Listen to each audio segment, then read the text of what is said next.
Let's move into verse 6 as we discuss the love chapter of 1 Corinthians chapter 13.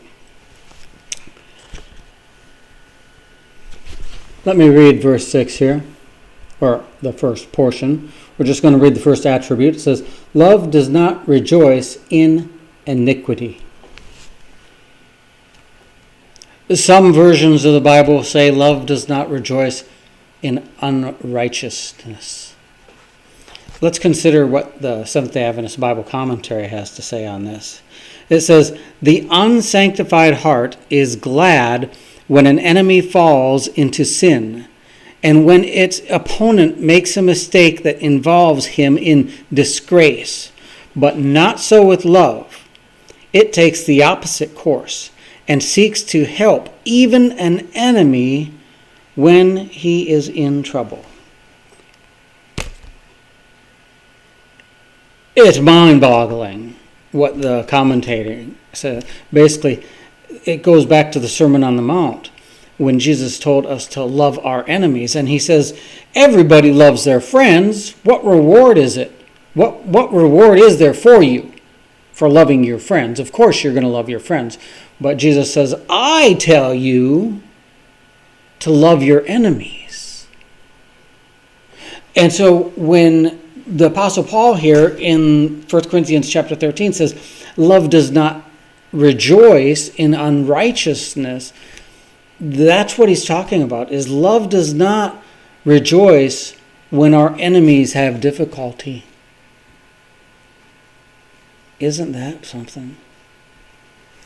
How many times, especially in the world of politics, if your political opponent, somebody, say the President of the United States, belongs to the opposite party of what you do, and the President steps in it pretty bad, and he gets in trouble, and everybody in the opposition party is just so elated and happy because he did something that he got caught doing that was wrong.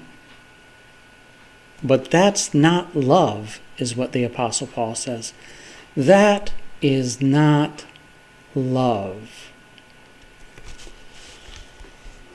How many have you heard the story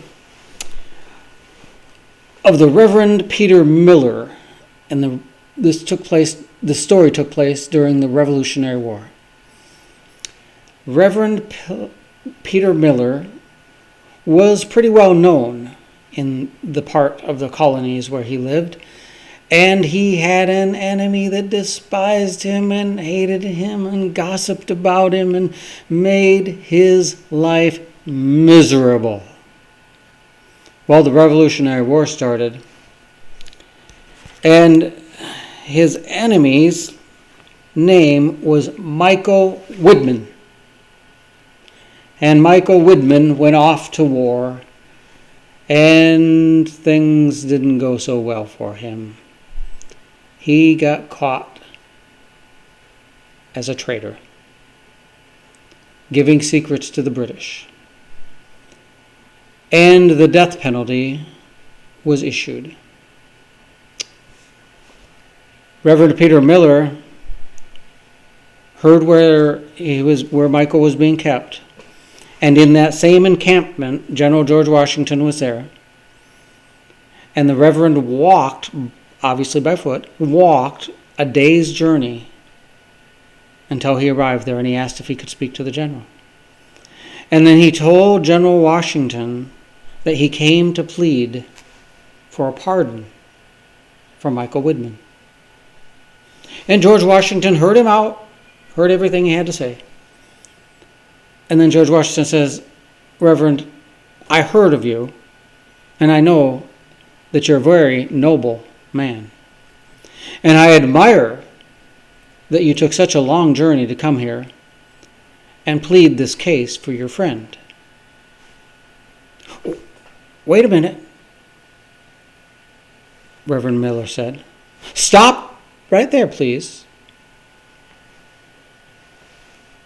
Michael Woodman is not my friend. In fact, he's my greatest enemy. George Washington was so taken in by this deed of kindness for this man's enemy that he granted the petition and pardoned Michael Woodman. And you see, my friends, we are enemies of God. And the Bible says that Jesus came and gave his life for us while we were yet enemies. That is love. That is what Paul is talking about here. Love does not rejoice in unrighteousness. Jesus did not rejoice in unrighteousness. And Jesus went to the cross. He endured the beatings of unrighteousness. He took our punishment. He took what we deserved so that we can have what he deserves. That is love.